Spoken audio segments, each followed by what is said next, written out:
kuno aho pano mamuona kere nai. Right, 24 October 2021, and this has been a very, very eventful week. We've managed to do a lot, and I hope that next week will be a better week, much more rested. And today I want to quickly look at Nelson Chamisa, who has announced that he is going to end his visits to the rural areas. So he sent out a tweet when he was in Manicaland, where he said he's going to be ending his visits to the rural areas. And you will see that he started by the word mission accomplished. So what was Chamisa's mission? Did he accomplish it? Is Chamisa doing well in the rural areas? What are the implications for the 2023 elections? And what is Chamisa doing well? What is Chamisa doing badly? We're going to look at all these things very, very quickly. And you know that we do not intend to bash Chamisa or any malice at all against Chamisa. It's only that we are going into election season. And what is going to happen, especially in 2023, depends a lot on the raw visit, on the raw vote. Chamisa in 2018, he did not do well in the raw areas, especially his MPs. Chamisa has got less than 25%, we can say between 25% and 30% of the vote in terms of the MPs. Whereas himself, as a presidential candidate, he had between 41 to 44%, somewhere there. And so if he's going to win, if he's going to do well in 2023, he has to do well in the raw areas. But this trip has proven that Chamisa does not have the support in the raw areas. He is not there yet. And he has not done enough to change the situation. So there are a number of reasons why Chamisa did not do well during these visits to the raw areas. And specifically, the objective of why he went there. If you go to the raw areas just to drive past and for people to wave at you and be happy to see you, that is one thing.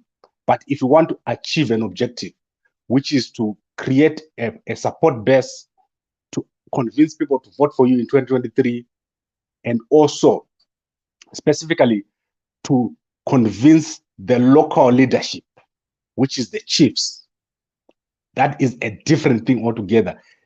That is another level. And if you look at Hakainde Hichilema in Zambia, what he did was very, very strategic. He had people on the ground. He didn't even have to go there.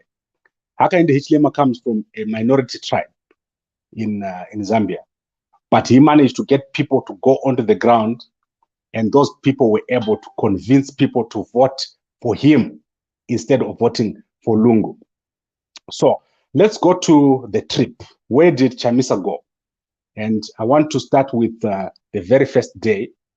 I think that was 11 October, where Chamisa went to Gutu, and he passed by Chief Charumbira. That is where we had all that public outcry over the complaints, where he said he was blocked. So that is when people really knew that Chamisa was out in the raw areas. And Chamisa complained about guys blocking him from going into the villages. And specifically, these guys that you're looking at here, these were the guys that were blocking him, just people in a combi, but they made a lot of noise about it. There were also rural women from the villages who blocked Nelson Chamisa. In fact, what they were saying to him was, you are supporting sanctions, do not come to our villages. So that was a very, very interesting counter strategy by ZANU-PF. And the message that Chamisa wanted to send to the raw areas, it probably failed at that particular moment. Because now when someone in the raw area is speaking, they are saying, did you see that Chamisa tried to come here with his sanction message, but did not succeed? And you see that, okay, let's...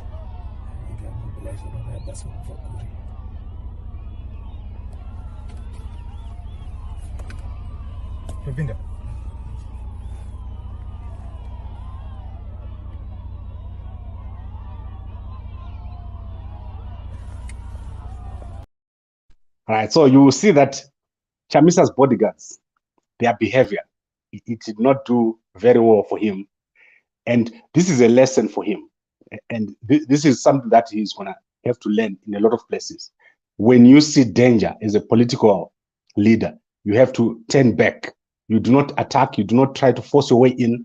And that is clear. That message, I think it has gotten to him. If he goes to an area and it's not open for him, there is any sort of danger, he must leave that area. Then on 13 October, he was in a number of areas, which is Bikita, Zaka, and then he went to Chiredzi. And in all those places, what was striking was that Chamisa did not manage to address anyone. So he was just driving past. He did not sit down to talk to anyone. It was mostly a drive past. And that takes me to the second reason why Chamisa's visit was not successful: the lack of grassroots structures. So the MDC Alliance has got a strange setup in Zimbabwe where they get a lot of votes from people who are not members of their party. So if Chamisa was to go to a place, he won't be able to find local structures. So in Chiredzi, if you go to Chiredzi, there are no local structures there. If you go to Bikita, there are no local structures there. If you go to Zaka, where he was trying to go, there are no local structures. There are MPs, there are councillors, but those people do not have local structures that are functional. So on a quick notice, if they say, we want to come here, we want to discuss, they're not able to do so. Also, people who support the MDC Alliance, they are very exposed in the raw areas. So no one wants to show that they support the MDC Alliance. They are very, very exposed. Supporting the MDC Alliance is actually quite dangerous for people that are in the raw areas because of this lack of grassroots structures. And I show you a report by the think tank in the United States last year, which said why Chamisa is going to lose in 2023. This lack of grassroots structures is one of the biggest reasons why Chamisa is not doing well in the raw areas. If you look at ZANU-PF, they have structures. They have structures at ward level, at provincial level, at national level. Everything cascades up. Everyone is there. The books are there. The cards are there. You know who is who. But at the moment, when you look at the MDC Alliance, they've not held any meetings. They have not held any elections. And we're just 2 years to the elections. What should be happening at this point is the person who's going to be campaigning as the MP for Chamisa is the one that is supposed to be organizing in the local area. So the MP, the councillor, those people are supposed to be organizing and building up structures. Chamisa can only come there to sort of like give them support. But at the moment, he has to go out and give the sort of like build the structures himself. And then someone is going to come and say, I want to be an MP in this area, when they did not work to produce or to bring up those structures. If you look at the situation at Bejnaf Bridge, it was very sad. Chamisa had to bus people from Mtare. You could see the guys who were at Biriri were also the same guys that were at Bejnaf Bridge. The people arrived at, Chamisa's people arrived at Bejnaf Bridge and started to sing. And everyone was wondering what is going on. They were attracted to the noise, but it does not help. That's not how you build a structure. That's not how you build a rural support. And the objective, when you say mission accomplished, this is where, what are you accomplishing? That is the question that ends up coming up. Then Chamisa was in Manicaland, and I do not see what he did in Mtare. I think he avoided Mtare, or if he did something there, it was not publicized. I also don't understand what he did in between. There's some gaps there. If you look at between the 14th and the 16th, I do not know what he did. He failed to get into Zaka. He failed to get into Charumbira. So he's failing to get into a lot of areas. And this is not because of ZANU-PF. This is just because there's no support. If you look at what happened at Roy, I think that was at Roy. Roy, he managed to go there, but nothing happened there. And then when he was down in Masvingo in the villages, people just escaped. They were not there. They were not interested. They went to some shopping centers, and the shopping centers were not, there was no one there waiting for Chamisa, although people were well aware that he's coming. So there was no one there. The support in the raw areas is not there. That is the point that I'm trying to make here.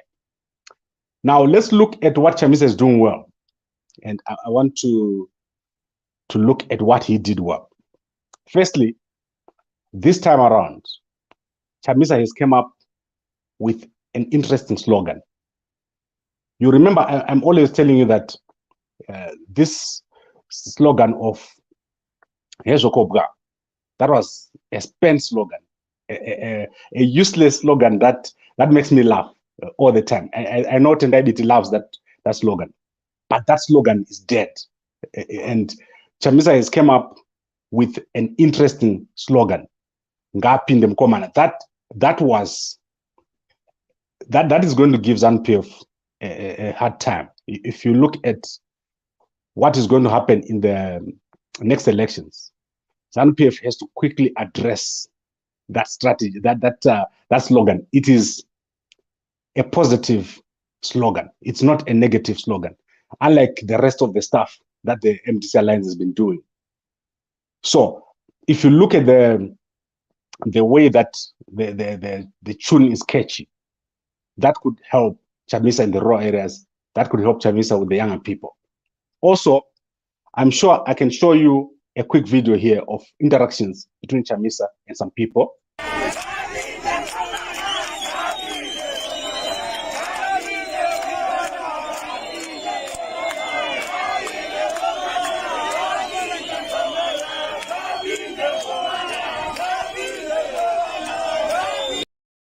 Right, you can see that this slogan is people come and watch you. They are watching. Chamisa brought those people who are singing. Everyone there was buzzed in. They are not local.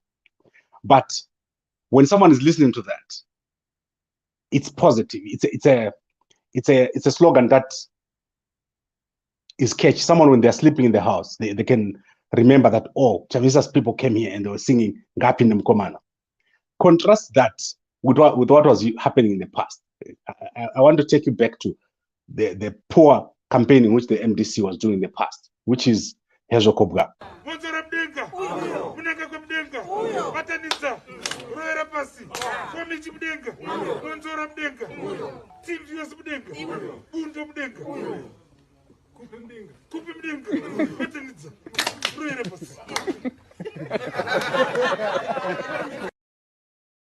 Right, so Chamisa is failing to penetrate the raw areas physically.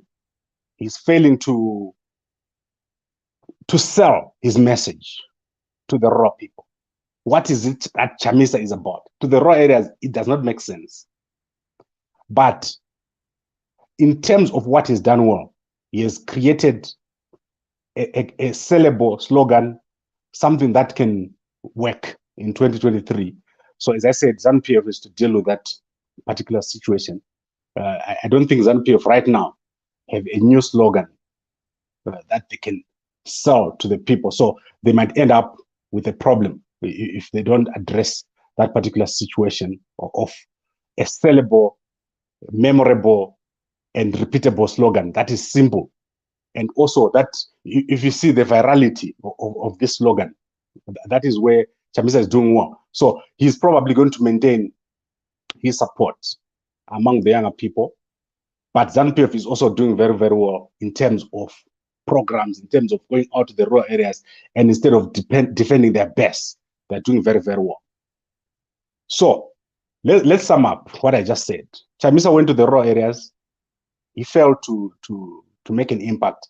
He failed to accomplish anything meaningful. To me, in my own opinion, obviously other people will have a different opinion. He went to Masvingo. He did not go to the other 9 provinces. So there's still Matabeleland South, Matabeleland North, Bulawayo, Midlands, Mashonaland East, Mashonaland West, Mashonaland Central. Those places, Masvingo, he's just done a little bit. Manicaland, he did a little bit. So he did those 2. He still hasn't done the other provinces. I know that he's going to get a good reception in Matabeleland. He'll probably be able to go to many areas. But when it comes to the Mashonaland provinces, he's going to struggle. He's going to find it difficult to penetrate, especially without the grassroots structures. So what he needs to do is to change the strategy. Obviously, I won't give him the pointers of where he needs to change the strategy, but I'll point to him that the role of chiefs, if you have not talked to the chiefs, if you have not managed to penetrate the chief in an area, you cannot do anything.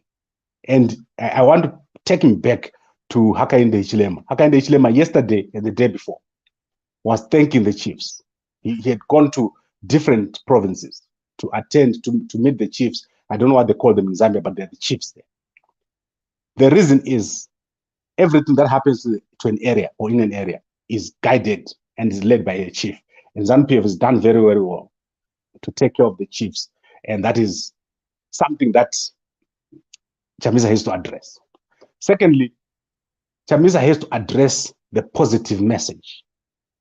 When you go to the raw areas, don't insult people. Don't look like you're better than them. Become part of them. The MDC Alliance guys, they've got a tendency of thinking that they've got a higher calling and they're at a higher level than everyone else. They need to address that. The positive message, that's why I was saying, if you look at Gapindem Komana, it's resonating with the younger guys because it's a positive message. If you push the positive message, you do very, very well. Guys like, let me show you some MDC guys who are unfortunate for Chamisa. If you look at Manyara, right? Manyara, the guys who go out in the public, quite disgusting the way they interact with the public. If you want ZANU-PF people to vote you into office, you have to convince them that you are the better party. So at the moment, a lot of young MDC guys, they think that they can go into the mud and win. So let's take the words that Senator Kalipani Fugen used yesterday. They think that if they insult people the most, shout the most, and so on, they're going to do well, they're going to win. The MDC Alliance has to show a different side. They have to show a side that is soft, loving, approachable, changing. That is going to bring change in the future. At the moment, the MDC Alliance has not shown that. They don't listen. So that is the worst part about the MDC Alliance. They don't listen. If you tell them something, they think you're an enemy. You saw what happened when we visited the MDC Alliance function at Pretoria. People who live in South Africa here, where there's a free press, they do not understand why a media house is criticizing your strategy. They don't get it. They think that everyone must love you, everyone must say you're doing a great job all the time. And they miss it. They miss that point, that the positive message, that is where the MDC is strong. So MDC is stronger than ZANU-PF, where they use their brains and where they don't use their muscle. And the MDC at the moment is trying to use their muscle. So that is the one thing. Positive message will take the MDC far, to take Chamisa back where he was. When Chamisa started, he had the positive message. But now he's been surrounded by these youngsters who think that they can take the negative message and win. Then obviously we said role of chiefs, positive message, and then role of the grassroots structures. Chamisa does not have grassroots structures. They need to start saying, if you want to be an MP now, build the structures. Don't wait for the structures to be built for you. All those old MPs who are there, the ones from 2018, there's no reason why they're not building the structures. Even if you're recalled, you should be building structures at the moment. And that is very, very important. I now want to go to the most important and final point, which is the puppet tag. Right? The Chamisa has got a serious puppet tag hanging over his head. Why? Because every time something happens, young guys like Ostalos, people like Fadzai Mahere, they run onto the press, trying to seek sympathy outside the country. That will not work. It will work. You get some tweets from some embassies, you get some sympathy here and there, but you won't be able to win votes that way because you are seen as a puppet, someone who is controlled from outside, someone whose handlers are outside the country, and you are singing and dancing to those people. So if they can get rid of that, if something happens, don't play to the gallery, don't exaggerate it, don't try to make it look like you're always a victim. So don't have that victim mentality. If you have that victim approach and victim mentality, you always lose at the end of the day, because many people in Zimbabwe, they're fed up, especially with the sanctions issue. You can't continue to support sanctions and then think that you'll do well. And this is a serious strategic issue that the MDC Alliance have to deal with. Sanctions are not nice. Sanctions are not interesting. Sanctions are not helping anyone. The very people that are visiting the raw areas, that underdevelopment is seen, is because of 20 years of sanctions. Our country cannot develop with sanctions. So you can't just sit there and say, oh, fix the sanctions. You have to be part of the solution. And that Chamisa has to make a bold move. He has to come out and say, I'm not going to be supporting these sanctions. Talk to the Americans, talk to the Europeans, talk to the British, and come out boldly. Take the sanctions off the table for ZANU-PF. Don't let ZANU-PF have the higher ground, because ZANU-PF currently, they've got the higher ground in terms of the sanctions.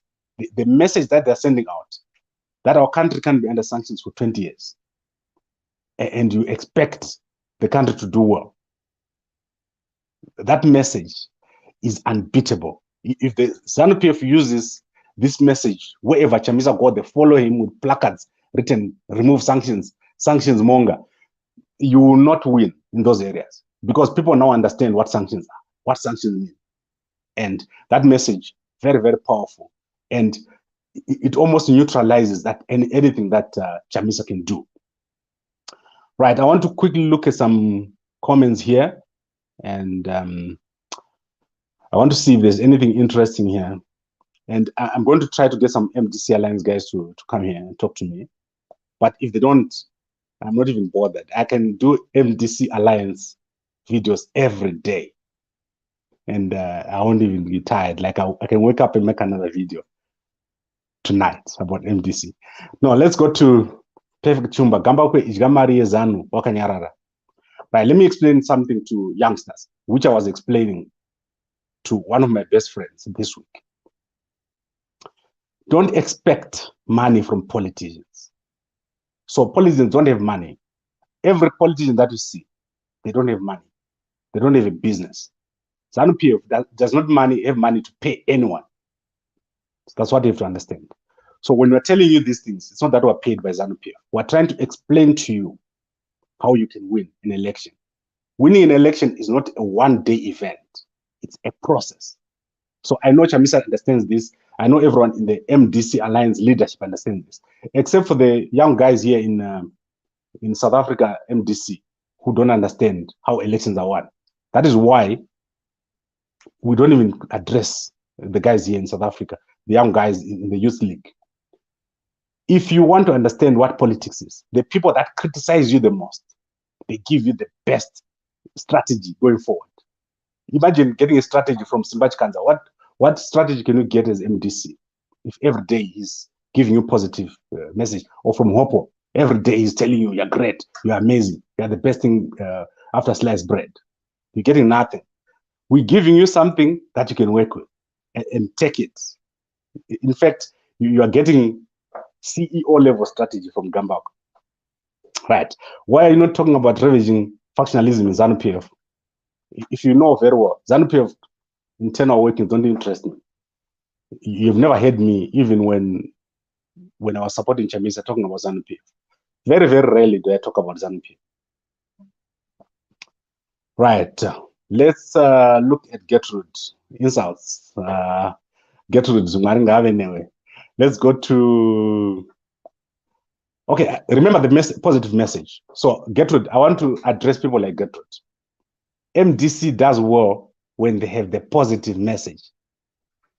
So I don't want to keep reinforcing this.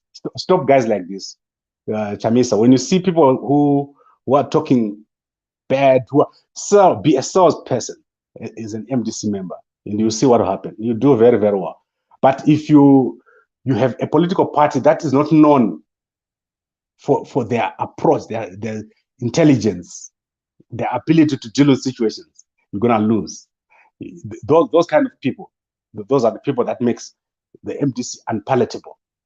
The kind of people that are in the MDC right now, the quality of people in the leadership, it needs improvement. You've heard the same people over and over and over again. How do you convince someone who is sitting in the United States, in Canada, United Kingdom, New Zealand, Australia, to come and join the MDC Alliance? You convince them by showing them a future, a positive future. Look at what has happened to Hakainde Hichilema. How many young people left their countries where they were resident to come and work in his campaign, in his government? Amazing stuff. You imagine if you can't convince Gambakwe to be part of your political party, who else are you going to convince? Because your attitude, your approach, the way you approach people, it makes them totally, puts people off. This is what the MDC Alliance needs to address. When you go to the rural areas, don't force people. Don't call people stupid. Like there's that song that the MDC Alliance sings, that ZANU-PF must stupid. Stop singing songs like that. Have that positive attitude. Stop calling ZANU-PF people names. When you see them, buy them a drink. You will see. If you do that, your party is going to win. And take it from me, no one can resist a positive attitude, a gift, a show of love, a kind word.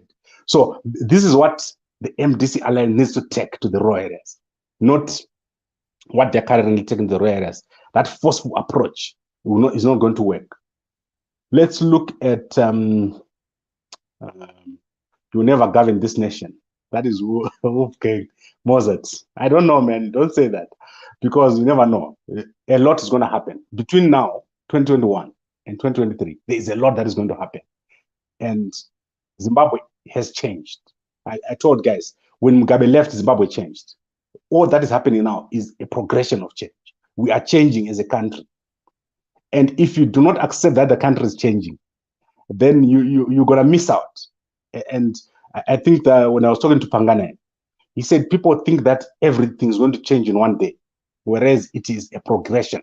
Change happens in generations. So across generations, you see that this year something will change. Next year, another thing. In 2 years, in 3 years. Zimbabwe is doing very, very well. We just need to remove these sanctions. We need to love each other more. Then I want to end this. I've been talking for too long. I think that's 27 minutes. And I want to go and sleep and take my medication. So let's end this. Chamisa, doing well in the slogan. I love that slogan. It's going to give ZANU-PF a hard time, and ZANU-PF have to quickly come up with a plan. Everything else, going into the raw areas, the way he's approaching his party structures, not so well. People like Spire, I don't think they're in the right place as organizers. Ostalos has got, I don't know what I can say about Ostalos. I think he's very young, right? So what he does is he tends to irritate people. Like if you go to the raw areas, he's quite annoying to the raw people. He wants to almost confront these guys in the raw areas, and I don't think that will work. I think what they need to do is to have that a different approach there. They need more females. I think the female leaders do a better job in the raw areas. Also, you need to be sympathetic and empathetic. You can't lose sympathy for the guys in the raw areas. When they say sanctions are bad, they are really meaning it. They're not lying. And the MDC must address that. They must address the issue of sanctions. Tomorrow is, I think that's the sanctions march day. MDC, say something about sanctions. Don't always defend sanctions everywhere you are. I saw Jacob Mafume vigorously defending sanctions. I don't understand how someone can do that. You look at someone like Hopewell, vigorously defending sanctions. You've got a house, you've got a car, but you want other people who don't have those things never to have them. Why? You need to have sympathy and empathy for other people so that they can also do well. There is no country that has ever done well with sanctions. Even if you change a government, you will still come back, because sanctions, they destroy everything. And we need to speak up against sanctions. All of us as Zimbabweans, we need to make sure that that message is heard, that sanctions are not right for our country. So I think that is all I had for today. And it's been a long talk. Thank you very much. And I'll be back tomorrow. Tomorrow we've got a number of things lined up. I haven't received any invitation from SANU-PF to cover anything on sanctions, but if they do, we'll also publish that. I also have Mr. Tinashe Jonasi in the evening. There's a very interesting case where Zimbabweans have gone to the High Court here and they've applied to become citizens of South Africa. About 250,000 Zimbabweans are affected. And this has brought an uproar in this country. People don't like it, that Zimbabweans think they can just come here and become citizens. So let's talk about that tomorrow with Mr. Tinashe Jonasi. And obviously Tuesdays, I've got Dr. Fedias Mtenere. And if you want to be a guest on Gambakwe, WhatsApp me, we talk. To join, you join on my number here on the screen.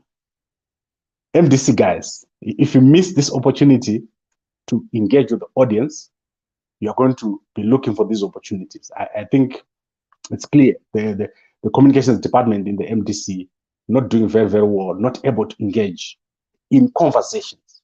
They want to engage in antics and theatrics, but they don't want to go out there and sell their message to intellectuals, to people in the diaspora who want to listen. People don't understand what the MDC Alliance is about.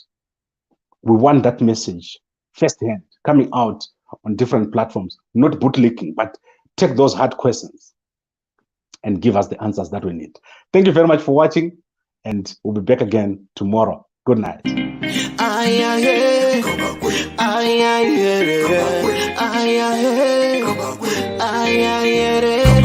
Uyo, uko,